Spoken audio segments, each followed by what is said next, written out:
Good evening, ladies and gentlemen. Gentlemen, I use the term loosely, of course, but my name's Russell Spatz. I'm an alcoholic.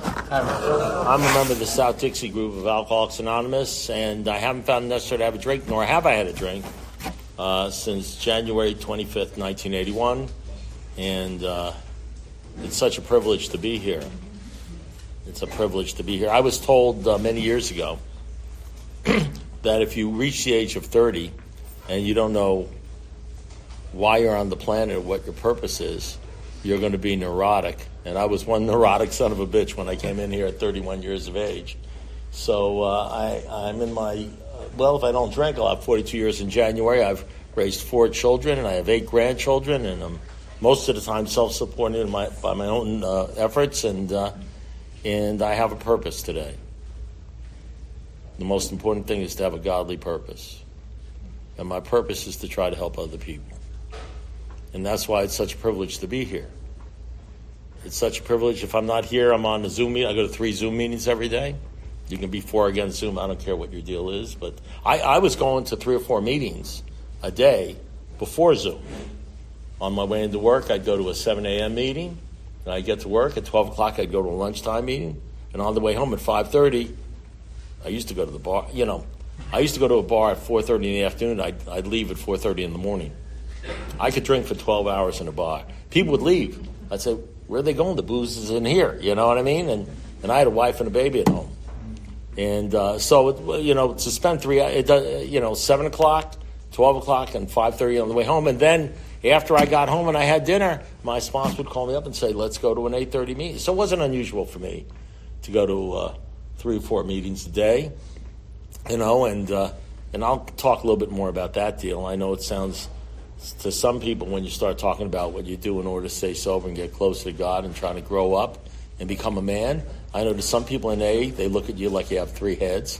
I get that. I understand that deal. But I don't know. The person you'll become in the next 5 or 10 years will depend upon the people you hang out with and the books you read. And the books you read will depend upon who you hang out with. That's my experience, and so I just hung out with a certain type of person. It says if you want what we have, and you only go, then you're ready. And I just, we all have a we. My we has changed over the last 42 years. My we used to be the entire fellowship of alcohol, because my we, I wanted what you had. I didn't want to drink. And I joined the not drinking club. And then as time went on, my we got smaller and smaller and smaller. And then one day I decided I joined the Rocket into the Fourth Dimension Club. Because there's really 2 fellowships in here. There's 2 fellowships because in the 6th step they talk about, what do they say? They say this is the step that separates the men from the boys. And I don't think the big book is lying. As a matter of fact, my experience is important. I mean, listen, I'm not 200 years old. I don't know anything, but I know a few things. I'm like, what is that commercial on TV? The farmer's commercial. He says, we know a lot because we've seen a lot. My sponsor used to say, my first sponsor used to say, he says, when a man with experience meets a man with money, the man with experience will walk away with the money, and the man with the money will have walked away with an experience. And, the bottom line is I've seen a lot. I've seen a lot in my life, and as you grow older, what happens is your we gets a little smaller. It gets smaller. You start looking at people in the room, you notice that there's sobriety and there's sobriety. The old timers, when I was coming around, when they pointed to a man and said, that guy's sober, they didn't mean not drinking. Trust me, it had nothing to do with not drinking. It had to do with integrity. It had to do with purpose in life. It had to do with a whole different deal. And I don't know whether you know this. It took me a while to learn this, but most people that come today end up drinking again. I think the statistics I heard about 20 years ago, and I can't even tell you where I got them from, that only 0.5% make over 20 years. And not everybody with over 20 years. I was talking to a guy with 25 years, and he was suicidal. Not everybody gets rocketed in the 4th dimension, experiencing much of heaven. Isn't that what they say? We can be rocketed in the 4th dimension, experience much of heaven and no peace. And the great fact is this and nothing less, and all you have to do is make God the central fact of your life and become absolutely convinced that he lives in your heart and mind in a way which is indeed miraculous. And I would run into these guys, and they would have faith, and if I ran into a guy and I thought he had faith, I'd chuckle at him. I think he was stupid. I think he was dumb. you know. But, somewhere in the back of my mind, even when I was drinking, I got to be honest with you, in the back of my mind, even when I was drinking, I think this thought ran across my mind. And maybe that's why I'm not constitutionally incapable. The thought was something like this: I wish I could be like that. At my worst, and I'm not one of these guys whose story is, I used to be fairly good and now I'm gooder. I'm one of these guys, I was an evil son of a bitch. I'm the guy that described in the big book: selfish and self-centered, full of fear, driven by all sorts of fears and concerns, and delusional. I can't separate the true from the false. To me, my alcoholic life, not the drinking, the life of an alcoholic, the thinking, seems normal to me. I don't have to go to any meetings to think like an alcoholic or to act like an alcoholic or to hurt you. And that's the deal, and that's my deal. And so I'm gonna tell a little bit about my story. I want to get into that because our stories really disclose what we used to be like, what happened. That's the most important thing I have is my testimony. And I'm going to give a little testimony about what happened before I came to AA. I was an alcoholic before I started drinking. I know that because I know that alcoholism is not drinking. I know drinking is but a symptom of the disease. I know the real disease centers in my mind, not my body. Most of the thoughts I have and the craziness I have and what's going on, I had way before I stopped drinking. I drank alcohol because no woman, no amount of money, no car, no suit of clothes, no nothing ever worked just quite as well and quite as fast as just a few drinks, and so I drank it. And alcohol just worked for me. Alcohol was not the problem; it was the solution to my problem. I probably would have blown my brains out at 18 years of age if I hadn't been drinking. Alcohol. I'd walk in the bar and I'd worry about whether people liked me. I'd take a couple of slugs and I felt like I owned the bar.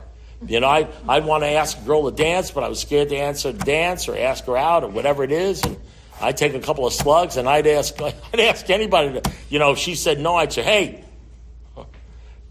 you're a lost baby, it was like it turned me into something else, and that's alcohol was the only thing that worked for me, and so I drank it. And if alcohol still worked for me today, the way it worked for me when I was 20 years old, I'd still be drinking it, but alcohol stopped working for me. And the sad story about my life is it stopped working for me about 10 years before I realized it stopped working for me, and I hurt a lot of people. I hurt myself, and that's the deal. And so I'm gonna talk about that. And so there is a separation. The sixth step is right. It's a step that separates the men from the boys. And I know what that means. I'm not willfully blind. I'm not blind to what the big book is really all about now. I may have been blind before. I may not have seen it before because that's one of the it says unless and until an alcoholic accepts his alcoholism and all its consequences, his sobriety will be precarious, and if true happiness, none at all. And one of the consequences of alcoholism is you don't see what's right in front of you. My first wife said to me, I know, beautiful wife, beautiful home, beautiful child. And the only problem I had, apparently, I didn't think it was a problem, is I'd come home drunk at 2 o'clock in the morning. Well, she was waiting there. And one day, after about 5 years, she mentioned to me, it sort of gave me notice. She said, if you come home drunk one more time, I'm leaving you. I graduated with departmental honors in mathematics. I was going for a PhD in algebraic topology. I went to law school, graduated fairly high up in my law school, became a division chief in the state's attorney's office, trying major crimes. I was a law professor, at a law school, and and she said, you come home drunk one more time, I'm leaving you. And I was about as sober when she said that to me as I am right now. She didn't even argue with me. It was like she was like delivering the mail. Apparently, she wasn't codependent. Apparently, she had something called self-esteem. How rare to find something like that. She was like sick of it, and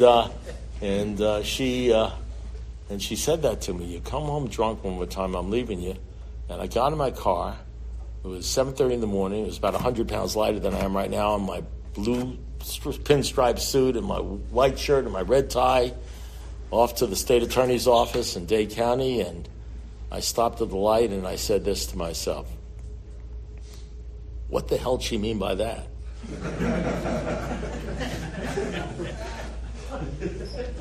Yeah, I know. See, because when you're an alcoholic and somebody says you come home drunk one more time, I'm leaving you, it's like baffling, because the problem is you tell me something, and I learned one of the consequences of being an alcoholic is when you hear something or you read something or somebody tells you something that you don't like, It confuses you. So when the big book says things that you have to abandon yourself utterly to God, that half measures will give you nothing, that there's no middle-of-the-road solution, that's very baffling to some alcoholics. That's like a baffling. What do they mean by that? When the big book says we're on a new basis of trust and relying upon God, we never apologize for God like they do in the rooms all over the place. Well, I'm sorry I mentioned the God thing, or try to cover up the God thing. We never, because there is one who has all power, and by the way, just in case you didn't know, that one is God. I spent 42 years of my life in AA to learn the truth. There's one who has all power, and that one is God. That's who he is. His name is God, you know? You can cover it up, you can make believe, you can do whatever you want to pasteurize, homogenize, or sanitize this thing so that people will think you're cool and not that you're some sort of religious fanatic. You can do that, you know what I mean? Or you can finally come to the conclusion that there is a God. Because it says in the book, it says job or no job, wife or no wife, they cry for things and everything like that. Nonsense. They're on the road basis. The only thing is to trust God and clean house. It says in the book, but we won't know you. He says we can't be sure. God will determine that, and your real reliance has to be on him. He will show you how to create the fellowship you crave. He will show you who to hang out with. And it took me years to figure out what this thing is all about. Somewhere around the sixth step, which I became entirely ready to stop drinking alcohol, not by my own devices, but because somebody asked me, how do you do the first step? I said, drink, for God's sakes. Drink. He says, I drink, I might die. He says, yeah, that happens all the time, you know. I mean, you're an alcoholic, we're about as common as dirt. You won't be missed. But the bottom line is, you might. But I do believe if you drink, I hate to see people come in prematurely, you know what I mean? You know, but I believe, well, look, this is the way I did it. I drank until I became entirely ready not to drink again. I mean, I'm probably the only guy who did that. But every alcoholic, my sponsor said, never rob an alcoholic of his last drink. Never rob an alcoholic of his desperation. You know, because, and so the bottom line is that I drank until I became entirely ready to stop drinking. Then I stopped drinking and I joined the not drinking club. You know? And then 10 years sober, I became entirely ready to make God the centerpiece of my life. And then I joined the Rocket in the Fourth Dimension Club. I joined that club they talk about in the 12 and 12 in the big book. They said the men who are part of this club try repeat these things so they can grow in the image and likeness of their Creator. They're not embarrassed about God. They're not ashamed of God. You know, and right about the time I became not ashamed of God, like Bill Wilson says in Alcoholics Anonymous number 3, the Lord has been so wonderful to me, curing me of this terrible disease that I got to keep talking about him and telling other people. I'm compelled to do that. Like Bill Dotson said when he heard that in Alcoholics Anonymous number 3, he said, I found something called the Golden Text.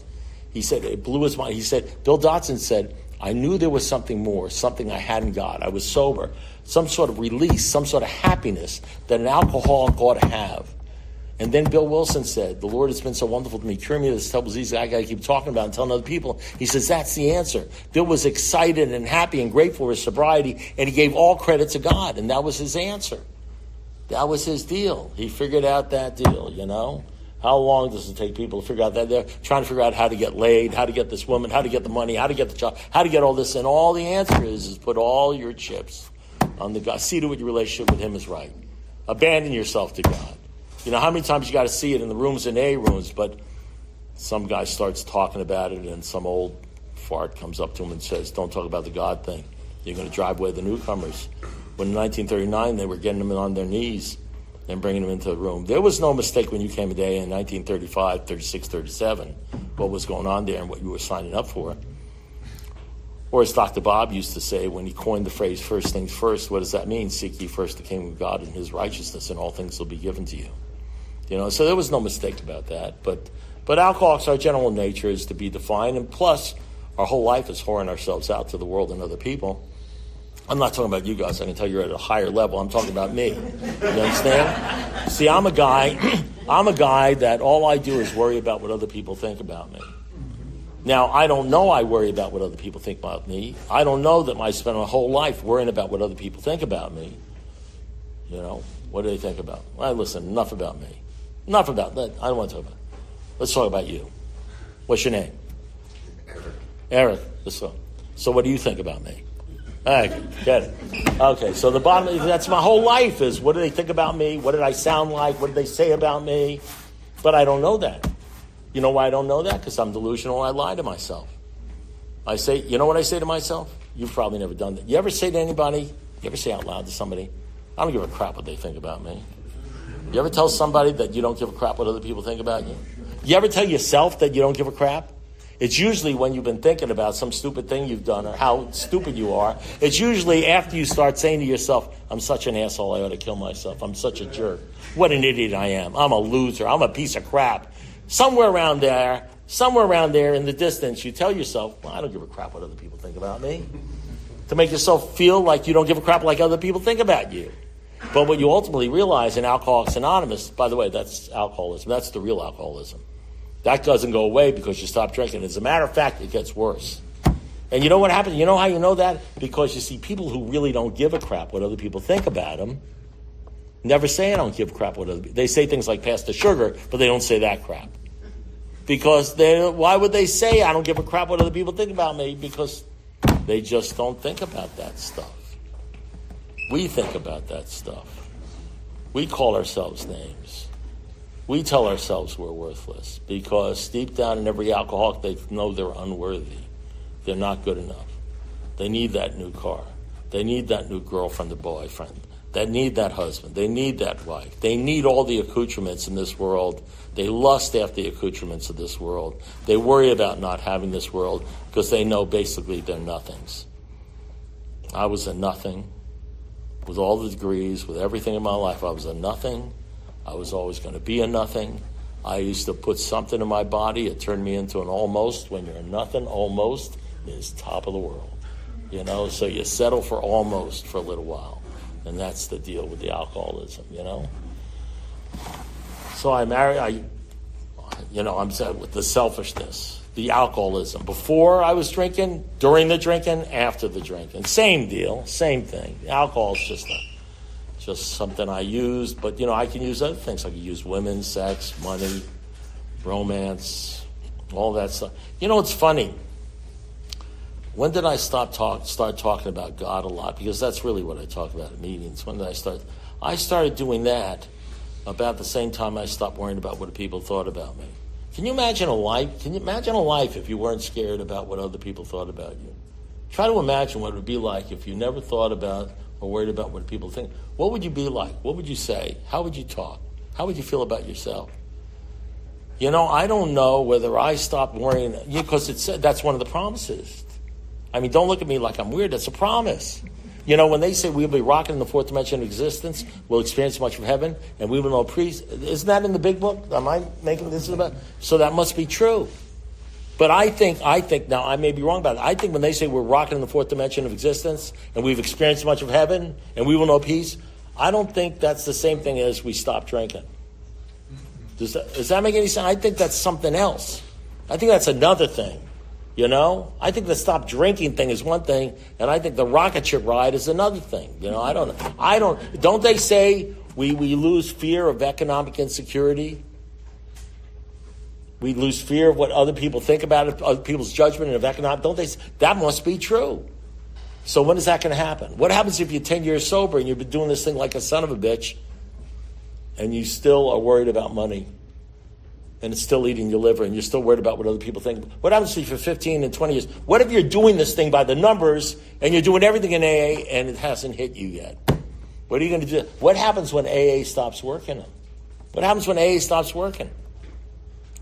I was about a year sober, and I was having a bad time of it, and I said to my sponsor, I said, it's not working for me. AA's not working. He said, really? He said, yeah. He says, well, you must be one of the rare ones. I said, well, yeah, you must be one of the rare ones. The rare ones? He said, yeah, the rare ones. It's time to think. I've been telling him I'm unique and I'm different. Now he's agreeing with me, you know? He says, the rare ones? He says, yeah, you're probably one of the rare ones. I said, well, what's the rare ones? I said, oh, well, they talk about it every meeting you go to. I said, no, they've never talked about it. I said, Russell, he says, Russell, they talk about it every meeting you go to. I said, I swear, Bob, they've never talked about it. He says, Russell, at every meeting you go to, don't they say rarely have we seen a person fail who has thoroughly followed. Didn't you just tell me you're doing everything in AA? Didn't you tell me you're doing everything? He says, yeah. Didn't you just tell me it's not working for you? He says, well, you're one of the rare ones. You have to leave AA because it's not working for you. I thought he took away like my puppy. I'm like this, looking at leave AA. That's the only thing that worked me. Now I got to leave. He said, no, you don't have to leave AA, but don't sit there and tell me you're doing everything. He says, so what about the fourth step? Have you figured that, finished that yet? No, And so what happens is you think you're doing everything, but you're only doing 10% of the stuff. You're doing the big book. You're doing the program like everybody does the program, like I do the program. You're doing everything in Alcoholics Anonymous, everything except the stuff you don't want to do. So in the big book of Alcoholics Anonymous, when the founders say, by the way, do they say, rarely have we seen a person fail who has thoroughly followed our path? Or do they say, rarely do we see a person fail who does whatever the hell they want to do? Okay, say, rarely have we seen a person fail who has thoroughly, that's one of those words, throw it out if you're an alcoholic. Thoroughly, because we want some wiggle room. You got your deal, I got thoroughly followed our path, right? It says that, right? Their path.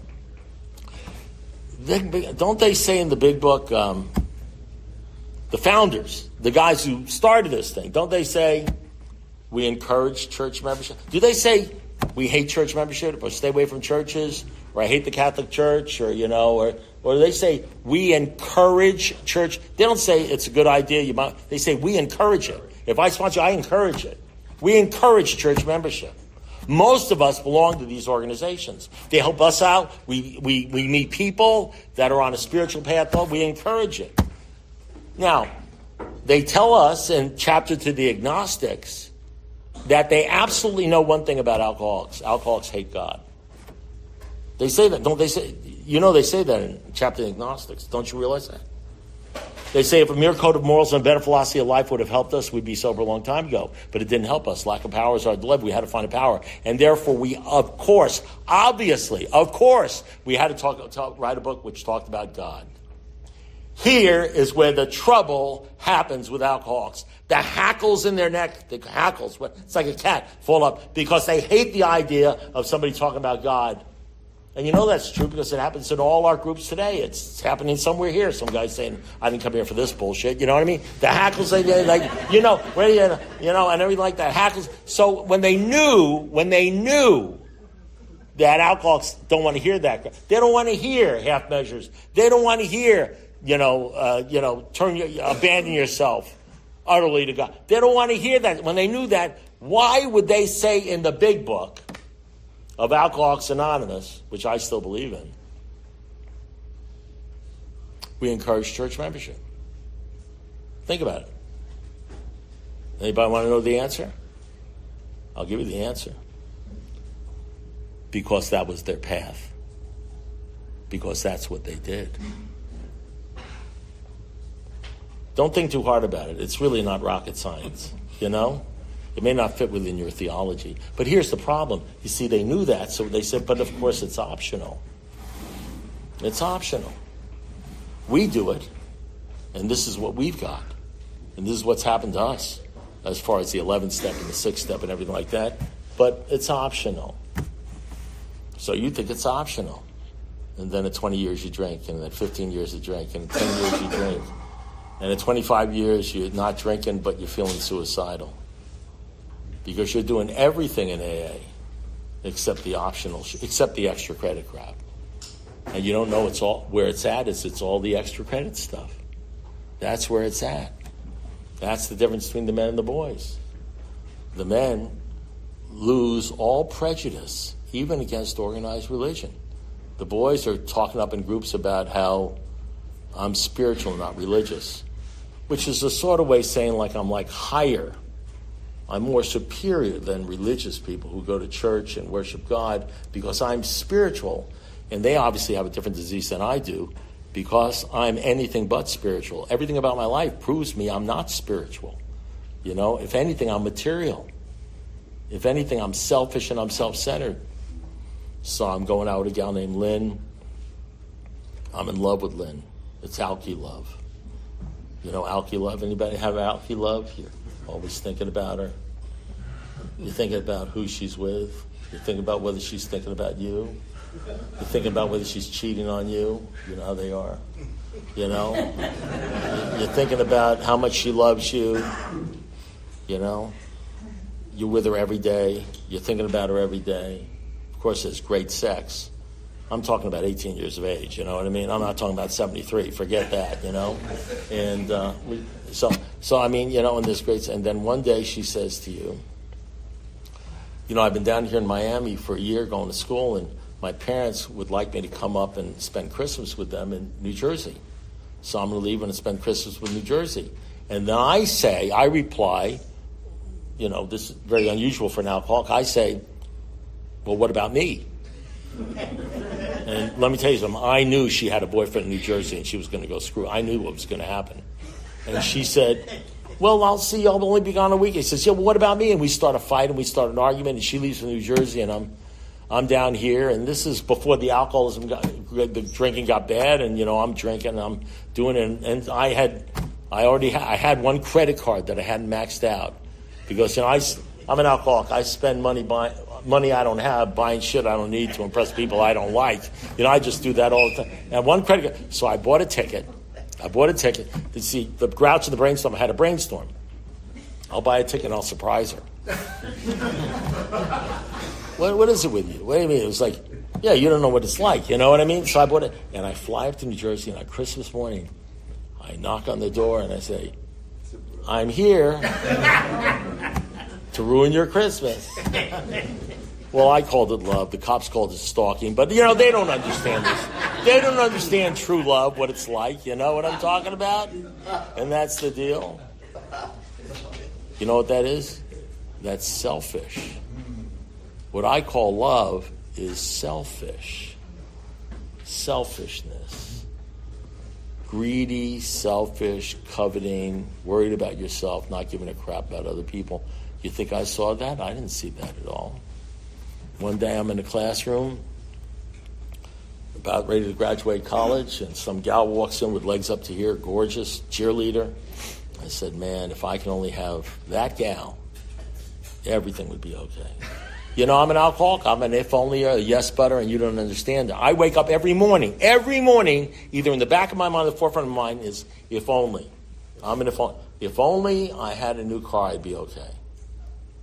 If only, I'll bankrupt myself to get that car, because if I get the car, then I get the gal, and then everybody thinks I'm good. Not that I give a shit what other people think about me, you know what I mean? But I mean, if I had a new car, I'd be okay. If I only lost 50 pounds, I'd be okay. If I only had that girl, I'd be okay. If I only had... Never realizing that every time I said, and I believe that stuff, and I go after it, and I worry about not having it, and then what happens if there's a scratch in it, and it costs $500, scratching that car is like a scratch me, and what if it costs $500 to fix the scratch, but I don't have $500 because I have to pay the rent? I'll fix the scratch before I pay the rent, because I don't want to be driving around in a scratchy car. And the bottom line is, you know what that is? That's alcoholism. Yeah, I'll buy that car.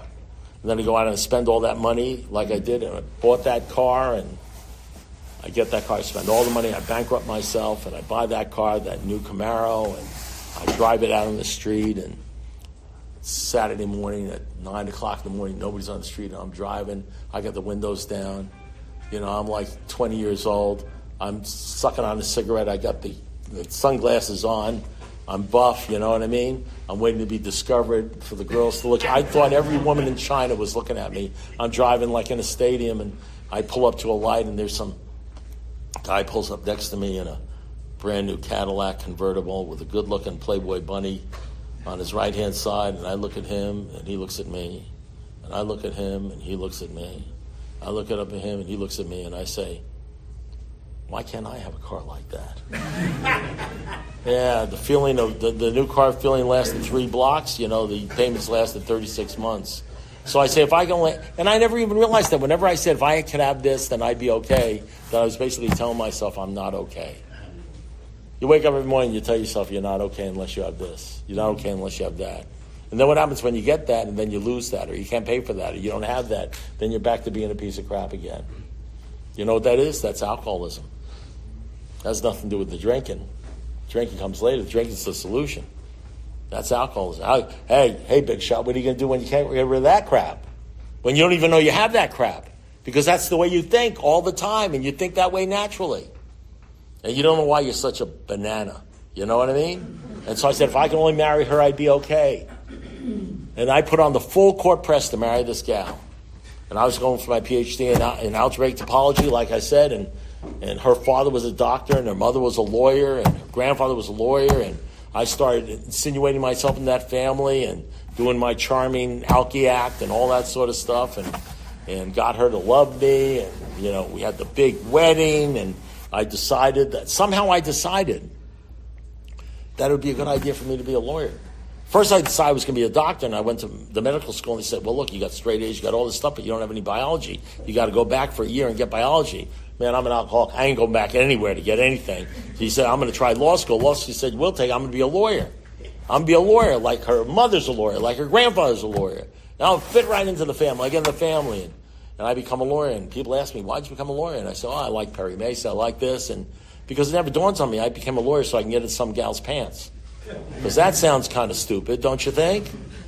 But when you're stupid and you're goofy and you're an alcoholic and you whore yourself out and you'll do anything so that people will accept you because you're an acceptaholic, and please love me aholic, and don't talk bad about me behind my back aholic, and think I'm a good guy aholic, when everything in your whole life is about you and what people think about you and how you look and everything like that. What a crummy way to live your life. You're not even living your life. That's the deal. And I marry this gal, and we have the big wedding, and I have a child, and I have a house, and I get the car, and I get everything like that. And now I'm hanging around in the bars. She's at home with the kid, drinking, coming home at 2 o'clock in the morning, 1 o'clock in the morning. Never cheated on my wife. I'm very proud of myself for that. Never cheated on my wife. What I do is I'd sit there in the bar, and I'd look at the blondes, brunettes, and redheads, and I'd say, man, if I was only not married. And then I think about what a righteous guy I was while my wife was at home because I didn't cheat on her. But I was cheating on her, wasn't I? I wasn't at home with her and with the baby. You know why? Because I don't give a crap about anybody. My sponsor read this thing in the book to me. Have you read this? Selfishness, self-centeredness. That's the whole problem with our program. Driven by 100 forms of fear, self-pollution, self-seeking, we step on the toes of others, they retaliate, seemingly without provocation. But we learn in the past that we've made decisions based upon selves that put us in a position to be hurt. So an alcoholic is self-overrun ride, though he usually doesn't think so. So I said to my sponsor, what does that mean? He says, it means you don't give a shit about anybody except yourself. I said, I like the way they say it in the book better. You got to watch out for, sponsors like that. They they say crap like that. And that was me. I was selfish and I was self-centered and I didn't give a crap about anybody. I didn't care what. And so the bottom line is that's when I come home one day and she says, if you come home drunk one time, I'm leaving you. And that night I came home drunk. It's not that I forgot what she said. My buddy put his arm around me and I said, Doug, I got to get home. I'm only 15 minutes away. I said, from my house, but I got to get home. I can only have one drink, because Ronnie says she's going to, she's going to kick me out if I come home drunk. He says, she's not going to kick you out. She loves you. You're the greatest guy in the world. And I'm thinking, that's why I love going to this bar with these guys. Because that's what I'm thinking. You know what I mean? And so I had my first drink. It was a double scotch, whack, neat, because I wanted to get to that place quickly. You know what I mean? Wherever that place is that you get to where you really don't give a crap what other people think about you, I wanted to get there. Let me tell you something. I would pull up to the bar and I'd start feeling better. I would pull up to the bar and start feeling better, My problem was they didn't serve me fast enough, you know what I mean? I hate drinking, whack it down, and then you got to get somebody's attention, that kind of thing. And so all I know is it's 15 minutes away, and I just had one drink. It took 30 seconds. And I figured I had time for another one, so I had another drink. Next thing you know, it's 3 o'clock in the morning. Next thing you know, I'm kicked out of my house. And I've lost my house and my wife, and everything that is important to me and should have been important to me is down the tubes. And I believe we go through some sort of invisible line. I think maybe 6 months before that, or a year before that, or maybe the day before that, I could have stopped and maybe got. But By that time, I'd already crossed over that invisible line where once I took my first drink, I never knew where the drink was going to take me. I didn't have the power to go back there. And she kicked me out as I'm leaving my house and leaving my son and leaving my wife, who was a decent person.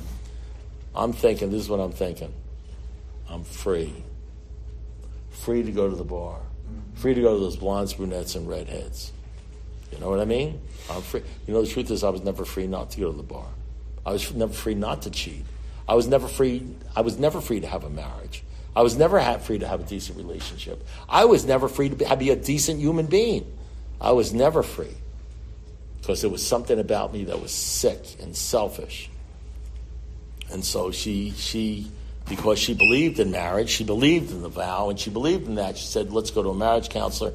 And I was already making plans to be the Hugh Hefner of Miami, you know what I mean? And we went to the marriage counselor because I felt guilty, you know how that is, and I had to go there. And he started asking my wife, and he said to her, he said, well, Ronnie, what are the 3 things you want to change about Russell? And I wasn't even listening. I think she said something about the drinking. I'm not even sure. Maybe coming home for dinner. I'm not even sure. You know, because all I'm thinking is I'm finally getting out of this cage, this 5-year marriage, and they're like pulling me back in. And I had a date that night with a redhead, you know what I mean? And he turns to me, he says, Russ, so what are 3 things you want to change about Ronnie? And I look at him and I say, I just want to date other women. And yeah, this is when the women start looking at me with that weird look, you know what I mean? And that's the truth, by the way.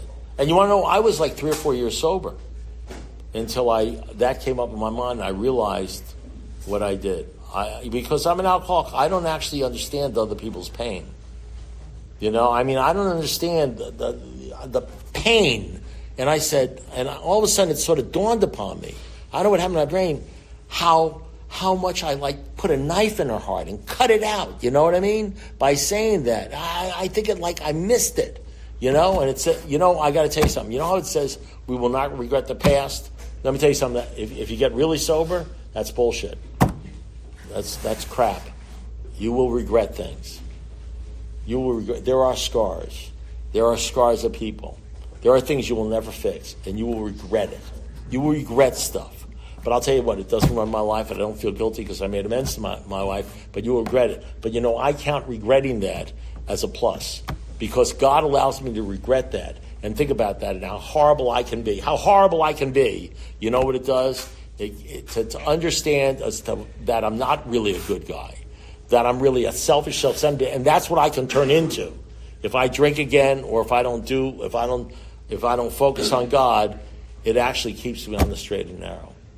Because I never want to think I wasn't such a bad guy, or I was a good guy, or I was a decent guy, and I just had a bad drinking problem, because that's not true. I was one evil son of a bitch in a 3-piece suit with a law degree, you know? And that's the deal. And so finally things got real bad for me. I kept on drinking, and, you know, of course I got divorced. I kept on drinking, and then on December 25th, 1980, I was kicked out of a Noche Buena. I met some gal, you know, and she took me to a Noche Buena, and her father kicked me out on Christmas because I was drunk. You know, can you imagine that? And here I am home alone, you know, and I was a self-pity-aholic. I used to sit at the record player. Back then we had LP records. Some of you guys don't even know what that is. A LP record player, and I'd play Alky songs like Only the Lonely or I'm Mr. Blue. Rainy Days and Mondays is always good, you know, stuff like that. I play the songs I think about my funeral. I think about, you know, I'd buy I get a quart bottle of Carlos Rossi Chianti, and I'd start pouring it and think, like a pirate looks, I'm Mr. Blue. I'd start thinking about my funeral. I think about all the women in my life. I think about all the bad breaks and misunderstanding. I was at my funeral. Now I wasn't really dead. I'm like hiding behind the tree. If you're an alcoholic, you can get going a real great imagination.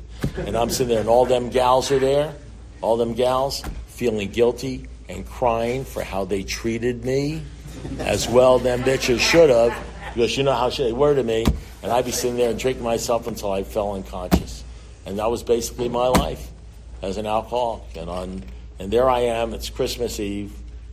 Everybody has somebody. Everybody's happy in the world. I'm all by myself. I'm 31 years old. I thought my life was over. It was never going to get better again.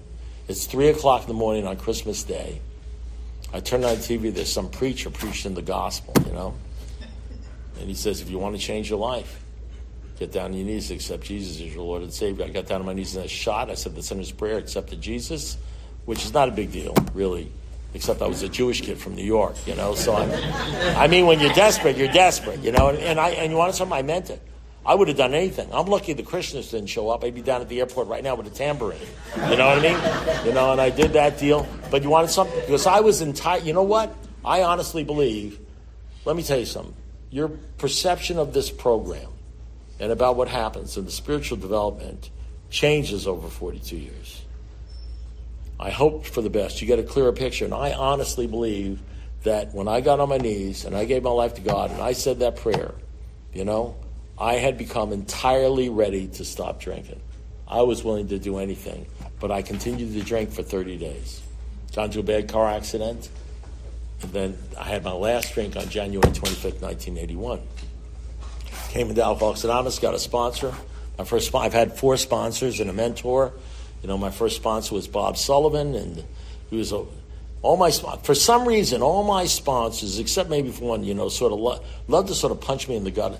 I don't know what it is. I have a something on my head that says, kick this guy in the ass, punch this guy in the stomach, just beat the hell out of this guy, because I needed that, and I got these guys, and they loved me. I knew they loved me, but they would say things to me to get my attention. And one time I said to my sponsor, I have an office with about 20 or 30 degrees, to show that I've been educated far beyond my capacity to understand anything.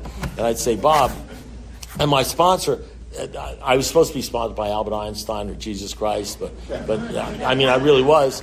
But they gave me a used car salesman, from Chicago, who never even graduated the 6th grade, and he would sit over there and say, Bob, I'd say, Bob, these are my degrees.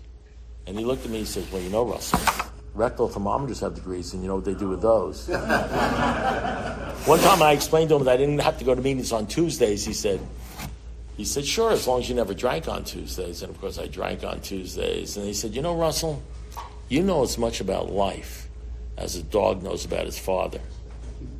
And I sat there. I thought he might be complimenting me. I was trying to figure out what that meant, because I had been alive for 32 years, and nobody had ever said that to me. I'd never heard anybody say that to anybody. And I literally, this is the truth, I'm not making this up. In my mind, I pictured a doggy family. It was the RCA doggy family. It was a daddy dog, a mommy dog, and little doggy puppies. And I said, wait, a dog doesn't know his father. I came there, I had 2 neurons working, they were waving goodbye to each other. So it wasn't a pretty sight, One time, I'm 3 months sober. I got married after 3. My sponsor said, don't make any major moves during your first year. So I got married when I was 2 months. So I didn't think it was a major move. I was mistaken. Been married to the same gal. She's a member of Al-Anon, Our Ladies of our Perpetual Revenge, And she does a great Al-Anon 10-step. When I'm wrong, she promptly admits it. So I marry this gal. And I'm broke. I'm broke. It's not because I can't earn money. It's because I spend like a drunken sailor. I'm broke. And every night I'm worried about where's the money going to come from when he pay. Where's the money going to come from? And, what am I going to do? I can't tell anybody about it. I'm certainly not going to tell my group. Not that I give a shit what they think about me, but I'm not going to tell my group about how the big shot lawyer is broke. And so finally it got so bad, I told my sponsor, because I figured, maybe he'll give me $1,000 or something. The way sponsors are. And so I went up to him and I told him all about the money problem. And he said to me, I have a solution for that. I said, really? He says, oh, absolutely, I have a solution for that. I said, really? He says, yeah. He said, I think it's about time you started making coffee for the group. And I'm thinking, now I'm sober for about 3 or 4 months. I'm thinking, I'm not sure he understands. I'm talking money. I understand the spiritual, but I'm not talking.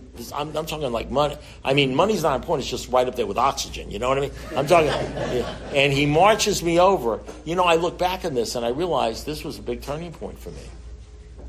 He goes over to the coffee pot, and here's the major thing. I follow him. Do you know what it is for an alcoholic who is asked to do stupid things to do what he's told to do? I mean, you may not think it's a big deal. You know how many alcoholics would not follow him or not show up the next day? I followed him. To this day, I don't know why I think I followed him because I was entirely ready. And I followed him to the coffee pot. I made the coffee. The next day, I didn't want to go to the meeting because no money had come in, and I was very depressed. But I had to go because I had to make the coffee. So I made the coffee, and 3 months later, the money came in. 3 months later, the money came in. There was no problem. It was okay. Some guy comes up to me, he says, I'll make the coffee. I said, I'm the coffee maker for this group. Who appointed you, I made coffee for that group for 18 months, It was unbelievable. I'm just going to tell you, I don't even know where we are time-wise. I'm going to tell you just 2 or 3 more stories. One of the problems is, how it says our stories disclose a general way? I never had a story before I came to AA. I had a story like, it's not my fault, you don't understand, I'm not to blame. I had that kind of story. But I never had a story. But, you get stories when you get into AA. You hear other people's stories, say, I did that. Because, we're so well defended. You can't say to an alcoholic, you're wrong. You got to flank them. The way we get we sit in an AA meeting, we hear some guy talk, and we say, man, that guy is crazy. And then we say, holy shit, I was doing that last Wednesday. You know what I mean? You start to put your stories together, and then not only do you hear stories from other people and you put together with your stories, but every day you have a new story. And you go to the group and say, you wouldn't believe what happened to me. And you tell a story. And so what happens is you gather up these stories. You get a story a week or a different story, and they're meaningful stories. Sometimes you get epiphanies. So imagine, like after the first year, I got like 10 stories. You know what I mean? And I said, man, I love that story. 20 years. So I'm 42 years sober. You know what I mean? Speaking all over the place and everything. Every day I got a story. Tonight I got a story. Driving up here on the phone, I got a story that I think I'll share it with you because it's a cute, but it's a story because everything is seen through the eyes of God and spirituality and alcoholism, and it's all stories about this disease that I would have missed, and it's all incredible stories. And I met a gal. I go to a meeting, a gal named Al Kennedy. Never met Al Kennedy before. He does a talk. He's got 40 years. He's incredible. I'm watching him. I'm looking at this guy, and he's a man's man. You know what I mean? And he was talking to me. It was amazing. I was a trial attorney.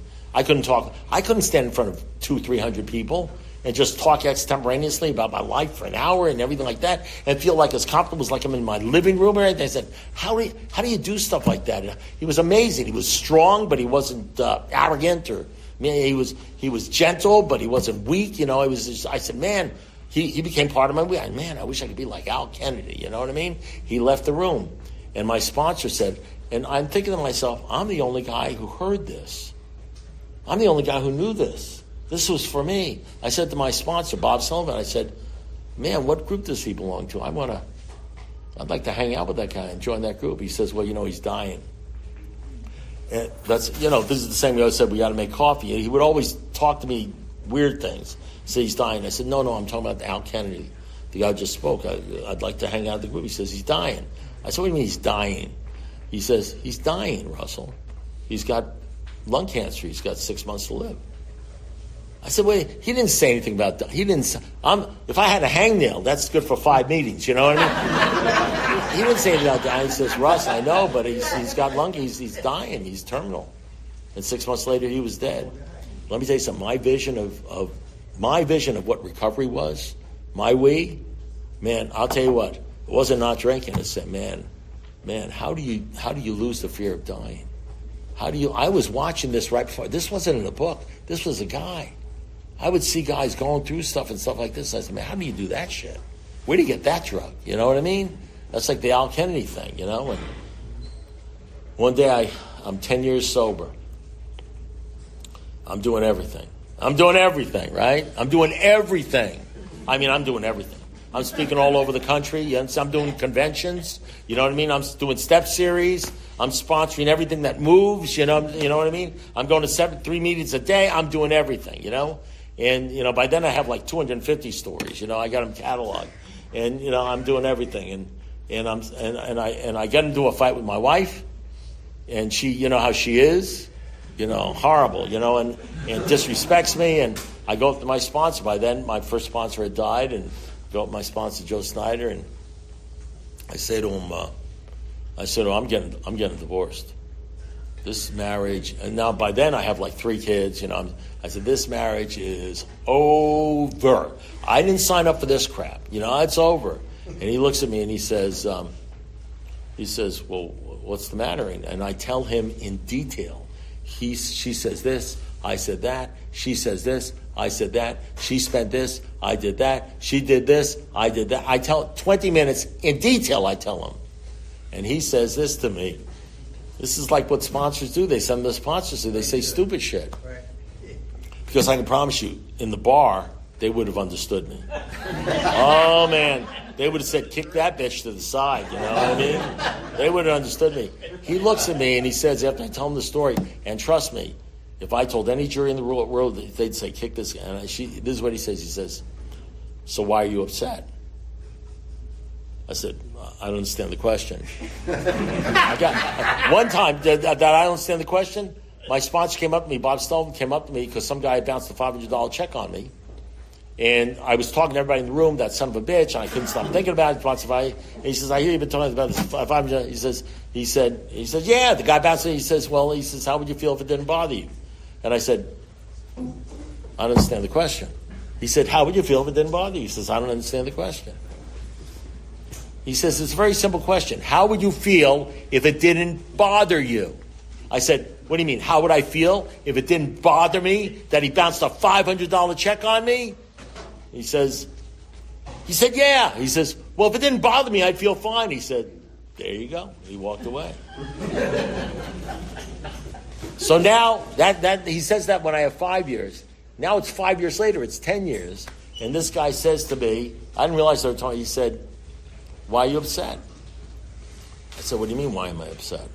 I said, why are you upset? He said, I just spent a half an hour telling you exactly why I'm upset. Specifically why I'm upset. Exactly what I always said. If there's anything an alcoholic knows, he knows why he's upset. And he says, that's not why you're upset. I said, that's not why I'm upset. He says, that's not why you're upset.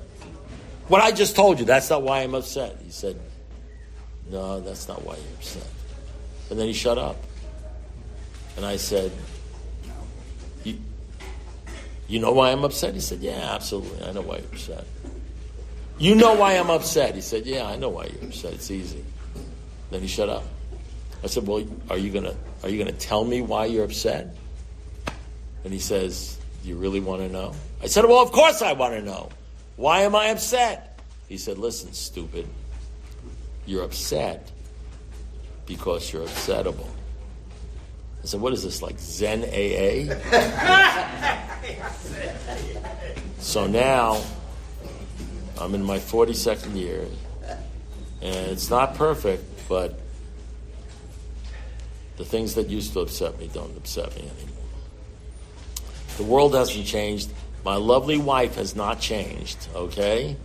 And a lot of things have not changed, but I just don't get upset a lot.